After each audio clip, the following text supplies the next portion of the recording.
The FBI and the Securities Exchange Commission call this next case Utah's largest instance of fraud yet.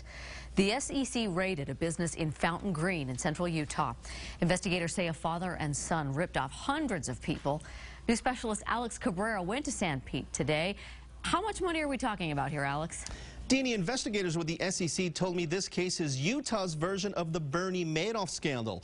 It involves more than 200 people across the country for some $220 million, and it was all based in the small town of Fountain Green.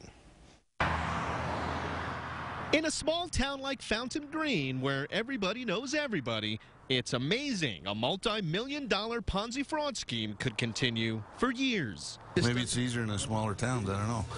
Ron Russell was wondering why so many FBI agents surrounded this business the past couple of days. It's a small community and a lot of farmers and everything. Except this business, Management Solutions, always seemed to stand out in town. Same for the big house across the street where the owner of the business lived. But today, SEC investigators say they know why. The largest fraud case in the history of the state of Utah.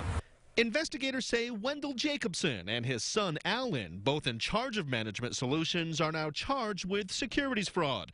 It seems the two were able to get hundreds of people to give them millions of dollars to invest in large apartment complexes in 8 states. Folks trusted Wendell Jacobson. He's an LDS church bishop in town. In this case, we have evidence that he was using his membership in the LDS church to establish rapport and trust with the victims, and ultimately to raise money through that. Now, I tried calling the Jacobson family to try to get their side of the story. When I called Wendell, a woman who answered the phone hung up on me. So I called his son, Alan, who said he's not allowed to talk to me. So we came to the business here to see if we could chat with somebody inside the business.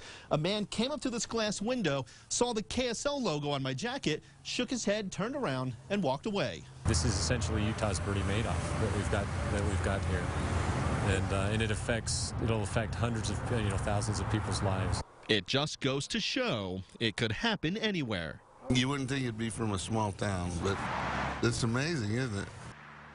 The assets to Management Solutions have been frozen. A court-appointed receiver is going through those assets to try and get investors their money back. If there is any good news in this case, Keith and Deanie, it's that investigators were able to stop it all mid-fraud, as they called it, so that there is a good chance investors can get back a lot of their money. Certainly.